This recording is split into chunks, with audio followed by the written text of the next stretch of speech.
In actuality, brothers and sisters, some of these questions are embarrassing to ask the Sheikh because we have one or two types of questions.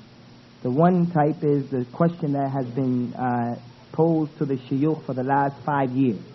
We get the same questions for the duration of 5 years, the same question. The other type of question is that type of question that, I don't know.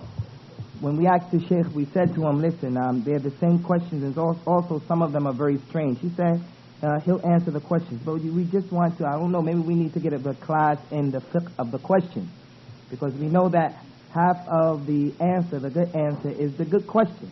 So we're going to ask questions that have been presented to us. We don't want people to think that we don't want you asking questions, because I know there are some new Muslims and there are people who just don't know.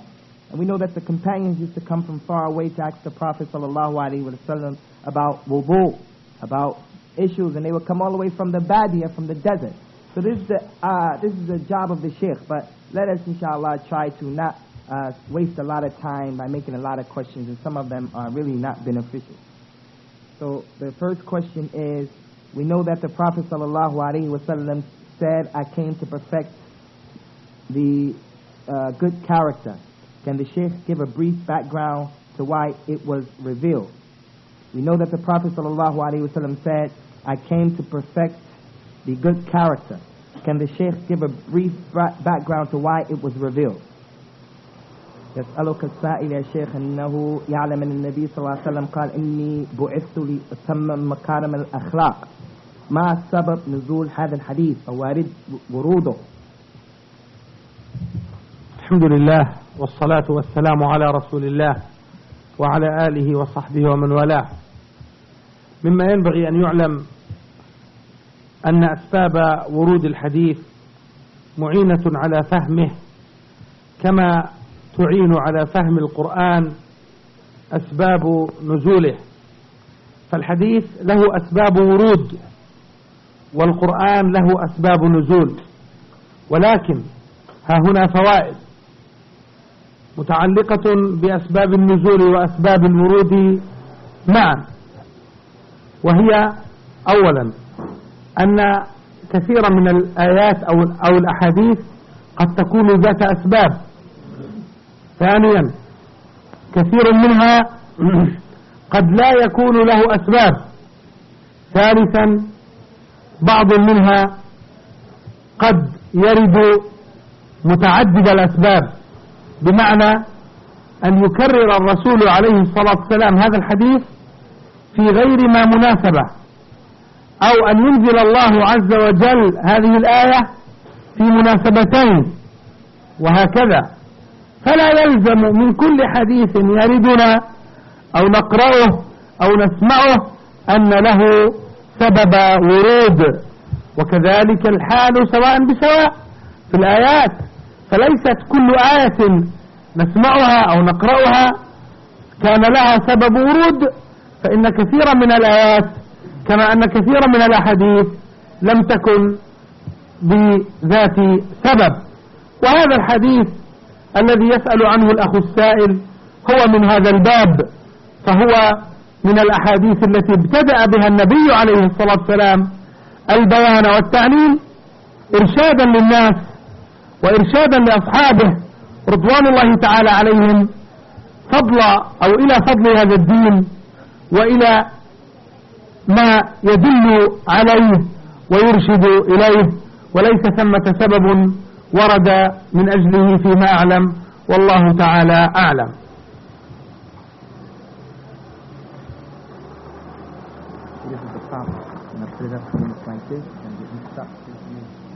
The Sheikh went on to say that what we need to understand, and it's befitting that we understand this very important point, that is that there are some reasons why the hadith have come to us.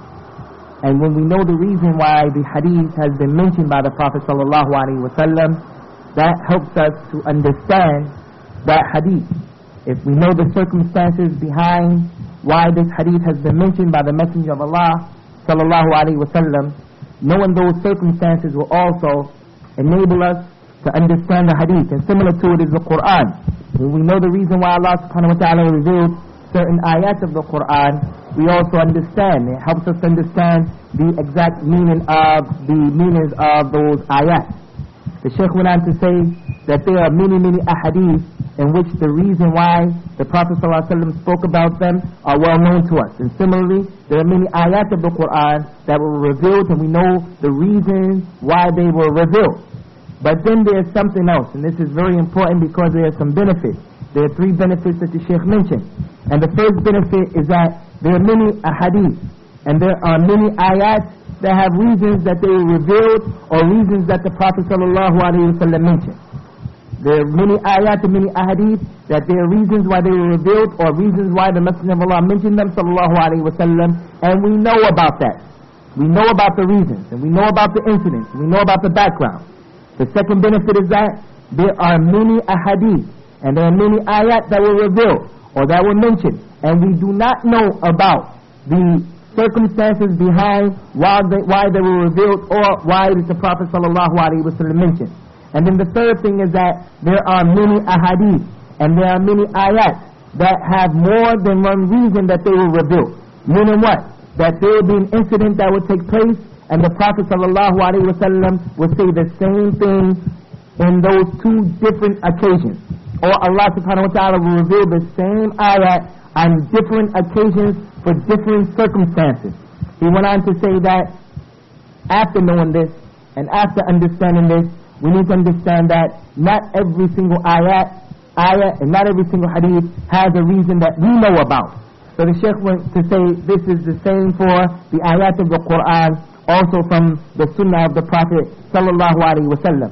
And the hadith that we're dealing with right now, where the Prophet sallallahu alaihi wasallam said, I have been sent in order to perfect the good character, he said this is from that type of hadith. The hadith where the reason why it was mentioned is not known, other than that we can say that the Prophet sallallahu alaihi wasallam mentioned this hadith to his companions, and also subsequently to the followers of those companions, meaning us, that he mentioned this hadith in order to teach them and in order to give them direction and guidance, to show them the place of good character in the religion.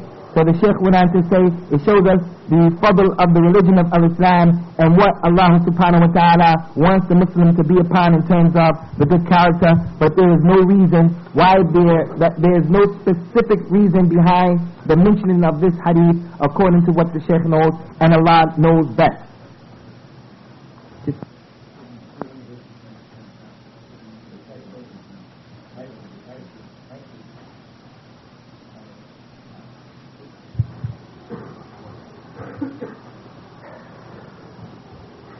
Why does Allah subhanahu wa ta'ala sometimes say that He created the earth in 2 days and sometimes in 6 days?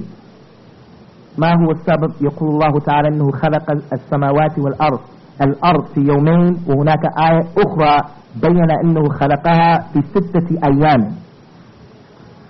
الأيام 6 هي جميع الخلائق، ومن ضمن هذه الخلائق الأرض قد خلقها في يومين، والحديث النبوي جاء لتفصيل ذلك وبيانه. خلق الله التربة يوم السبت والجبال يوم الأحد، وهكذا إلى آخر الحديث، فعد 6 أيام ثم ذكر يوما فيه خلق آدم، فليس هذا معارضا لذاك فضلا عن أن يكون معارضا للثالث، وإنما كله من مشكاة واحدة، والله تعالى أعلم. The Shaykh went on to say that Allah subhanahu wa ta'ala created the earth in 6 days, and in those 6 days in which the earth was created, He created that Allah created all of the creation in 6 days. There's the ayat that they mentioned that Allah created all of the creation in 6 days, and within those 6 days the earth was created in 2 days. So there is no contradiction. Allah created everything in 6 days, and within that 6 days He created the earth in 2 days. And what illustrates that and clarifies it for us is the prophetic tradition that the Prophet ﷺ went on to explain the details of how things were created and on which days and in which days they were created. He said that Allah created the dirt on Saturday, and then He created the mountains on Sunday, and then he proceeded to say what he created on which day, and then he finally said, and we created Adam on Friday.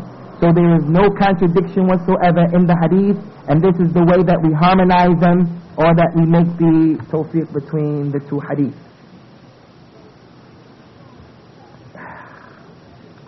نعم هو إليك أقرأ هذا الأخ السائل يسأل فيقول أحيانا يقول الله تبارك وتعالى في كتابه كذبوا بآياتنا فأخذهم الله بذنوبهم، ونحن نعلم بأن الله عز وجل هو المتكلم في القرآن، فلماذا يقول فأخذهم الله؟ The brother who asked the question, the person who asked the question, he said that sometimes Allah mentions in the Qur'an, and he says in the ayat of the Qur'an that they rejected or disbelieved in the signs of Allah, and so Allah destroyed them by their deeds. Allah destroyed them by their deeds. So he wants to know, why is it here Allah is the one who is revealing the Qur'an and he's the one who's talking? Why does Allah say فَأَخَذَهُمُ اللَّهُ? So Allah held them to account. Allah destroyed them. Why is this type of language being used? الجواب على ذلك أيها الإخوة فيه صلة بما نكرر ذكره في كل لقاء بيننا عبر الأعوام الماضية وهذه الأيام، وفيما نستقبل إن أحيانا الله وثبتنا وإياكم على الحق والهدى، وهو أن لغة العرب هي مفتاح الشريعة، ولغة العرب هي باب الإسلام. فبقدر علمك أيها الأخ في الله للغة العرب بقدر ما تفهم دينك، وبقدر فقهك للغة العرب وأساليبها بقدر ما تتدبر القرآن وتتذوق معانيه. فمن باب البلاغة في لغة العرب باب، أو من أبواب البلاغة في لغة العرب باب يسمى الالتفات، يسمى الالتفات بمعنى أن يكون الخطاب مبتدئا بضمير المتكلم فإذا به ينتقل إلى ضمير الغائب، يكون الخطاب مبتدئا بضمير المفرد أو باسم المفرد فإذا به ينتقل إلى الجمع، يكون الخطاب مبتدئا بالمعنى القريب فإذا به ينتقل إلى معنى البعيد. لفتة لغوية بلاغية رائعة تنقل المعنى كل آية على حسبها وكل آية على نسقها ووزنها. فهذا من عيون البلاغة العربية ومن أصول لغة العرب التي تعطي الجملة القرآنية زخما وقيمة وقدرا، بحيث يكون التدبر والتأمل بأتم صوره لكتاب الله تبارك وتعالى. I think that question was presented, I don't know, maybe it was presented by an Arab or someone who's studying Arabic language. I just want to say that for those types of questions, it would be more appropriate if you can get one-on-one with the sheikh, because even in translating what he just went through, it's going to be difficult and it's going to be over the heads of most of the people. But anyway, suffice it to say that the sheikh said that there's something, this question that was presented right here is a question that has a connection, or it is connected to what we have been saying over and over and over again every time that we come to this place to meet you people. And we ask Allah subhanahu wa ta'ala to continue to give us life so that we can continue to meet one another. He said that I have mentioned this before when I came here, and that is that the language of Arabic is the key to al-Islam. It is the key to understanding the Sharia of al-Islam.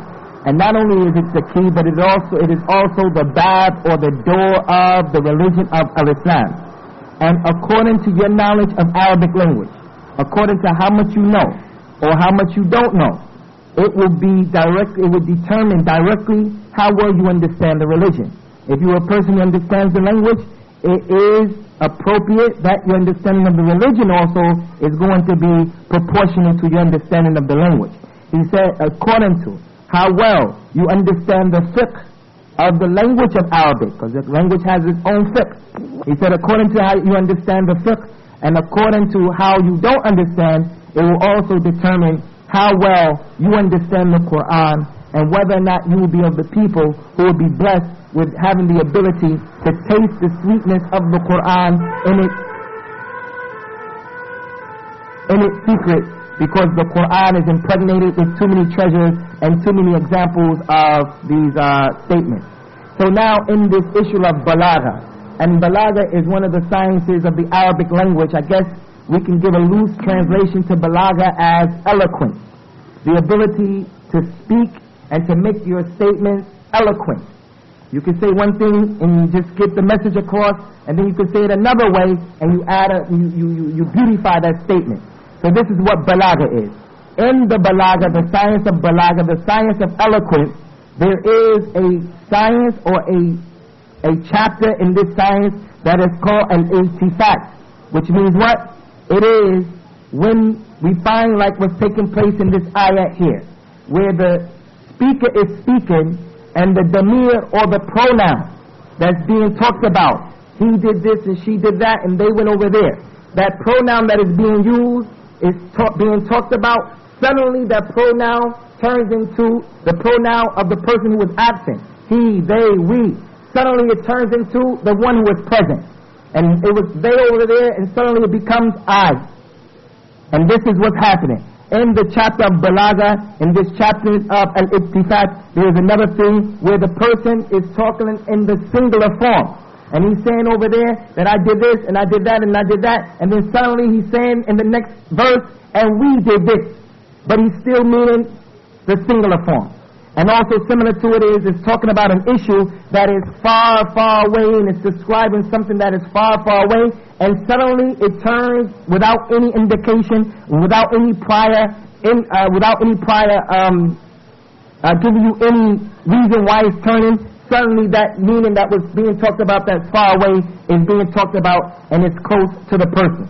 So the Shaykh said that every ayat in the Qur'an, you will find that it has this connection to it in some form or another, depending upon the wazn of the ayat or the wazn of the word. And the wazn is the scale in which the Arabic word or the ayat is, and we don't have that in English at all. So this issue of al-iltifat, this is what he's talking about. This is from the uyun of the balagha. This is from the wells that the people who have this eloquence in the Arabic language, this is from the wells that they pick from, and it is from the usul of the Arabic language or the fundamentals of the Arabic language. So that's what's taking place here in this ayah. Jazakumullah khairan. We'll break there for 30 minutes before the next lecture.